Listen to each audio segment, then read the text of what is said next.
All right, welcome back to Hardball. Time for the Hardball scoreboard. Let's check in on the latest polls in the tight races around the country. We're going to start in California. A new field poll shows Democratic Senator Barbara Boxer leading ex-Hewlett-Packard CEO, Republican Carly Fiorina, 47-41. In Florida, Democrat Alex Sink has a 7-point edge over Republican Rick Scott in the governor's race, 47-40, according to a new Mason-Dixon poll. Now to New York. A new Marist poll finds Democrat Andrew Cuomo leading Republican Carl Palladino by a large margin among likely voters, 52-33. Starting to wonder if that Quinnipiac poll, by the way, was a big outlier. Finally, that big brawling Senate race in Nevada. Senate Majority Leader Harry Reid and Republican candidate Sharon Angle are tied at 43. That's in a Las Vegas Review-Journal Mason-Dixon poll. We shall see. None of the above is the one number that matters in Nevada most. Anyway, we're going to continue to check the Hardball scoreboard on all of the big races each night leading up to Election Day. We're only picking the polls that we know have a long track record of being accurate in those states. Now, time now for more on the House Republicans' pledge to America. Here's California Republican Congressman Kevin McCarthy today on a show I'm a little bit familiar with, The Daily Rundown. Listen. The one thing you have to realize, it's not a platform for the party. We have a platform. These are bills that can be taken up today. And if you look at the 42 pages of where you go through, specifically lays out each and every bill of where it goes. This is something that could be taken up now where we won't leave. All right, so will this help the Republicans in November? Does it help Democrats by giving them something to bash? Well, let's bring in MSNBC political analyst Richard Wolff and the Washington Post's Perry Bacon. Richard, I'm going to start with you.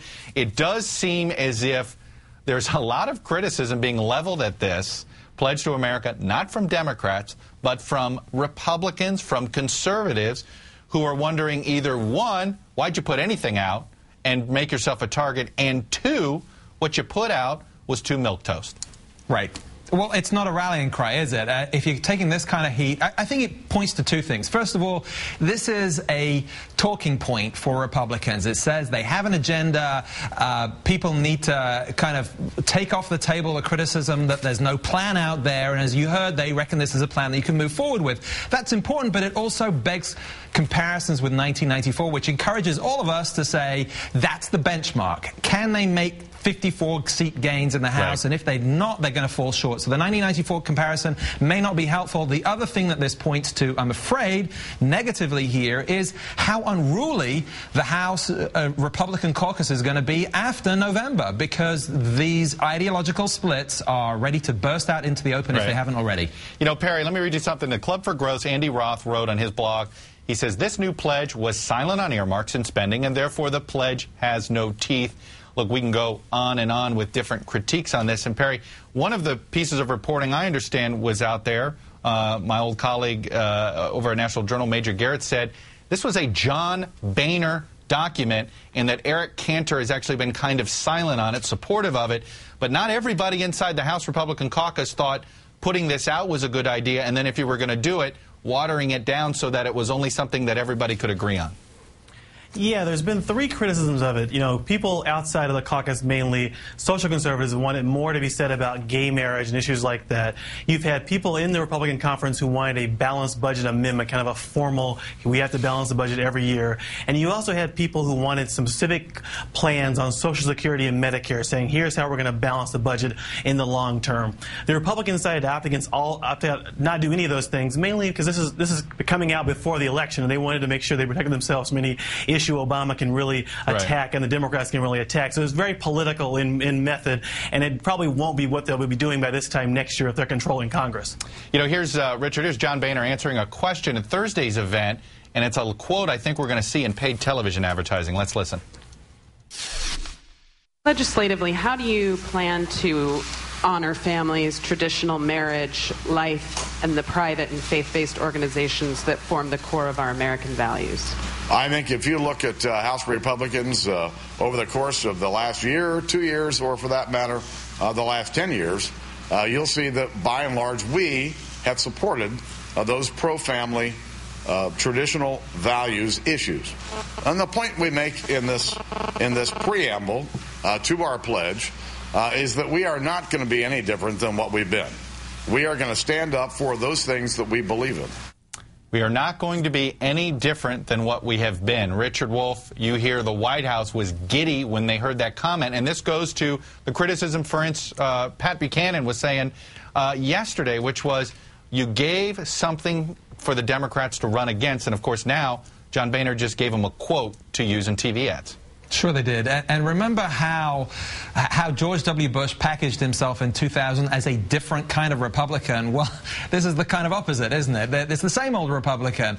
And he was talking about social issues. Of course, it's not about the economic policies, which the White House would prefer to talk about. Of course. But if you are just coming back with the same old, that's not what voters really are looking for. They want to throw all of the incumbents out. They want change to business as usual. And I don't know how more of the same, even if it's slightly different from what we've got now, is what people want to hear. They want radically new things, most of all on the economy. I don't think either the family stuff or going back to the past is a winning message in either case. You know, to be fair, Chuck, just to interrupt, I think that the Republicans were trying to say they're not going to do very much. I mean, in their defense, they were trying to say Obama's done a lot, we're going to do very little. They wanted to put a document that basically said we're for the same things we always were. Now let's talk about why Obama and the Democrats are bad. That's what they were trying to do. So it's not as if they were really looking for new policy in the first place. Well, look, I mean, it's clear that they felt pushed into this, right? They either felt pushed into this by us in the media. That's what some will say. They felt pushed into this by, as Richard, you brought up, the 1994 contract with America, the fact that there were so many comparisons to that time period, and they felt, well, geez, if Newt Gingrich could do this, then certainly John Boehner and the House Republican leadership can do this. But I guess the big difference is, and Richard, you pointed this out, but I want this question of both you and Perry, the organizing force in 1994 was Newt Gingrich. The organizing force in 2010 for the Republicans, if they take over, is the grassroots. And I think that's the complaint here, is that that's not reflected in this pledge. Richard? Yeah, and it's not reflected because which part of the grassroots force are they channeling here? Clearly people want to talk about the economy, and is that the deficit side? Is it the tax cut side? Is it health care? The one new piece of this is actually the Obama piece of this. It's repealing health care. They're going to run into a chainsaw on the deficit questions because technically health care lowers the deficit. So I don't know which part of the Tea Party they want to channel here other than the winning part, the motivation part. You don't want to mess with that. Perry, what did we learn potentially from this episode, watching all this, watching a little bit of this back and forth inside the Republic? Fact is, this could be gone in a couple of days. You know, we might not be talking about it as much. The campaigns might run away from it.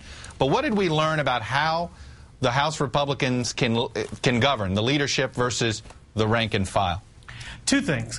One, we learned from watching Boehner's answer to that question about moral values issues is that they're very nervous about how to talk about abortion, gay marriage, those kind of issues. He clearly did not really know what to say about that beyond we're for what we've always been for, which was not a great answer.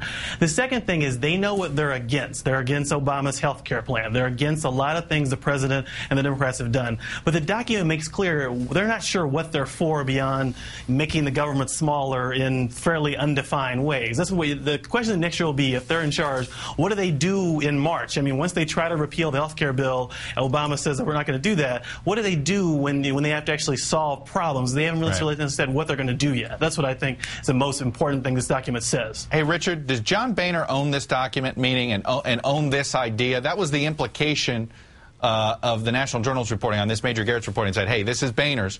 And does this mean that he's already starts out sort of as a speaker that's going to be, if he becomes speaker, that is going to be so answerable to the grassroots that he won't be able to even cut a deal with the Senate Majority Leader, whether it's Reid or McConnell, or with the president, without somehow being potentially making sure he doesn't lose his own caucus?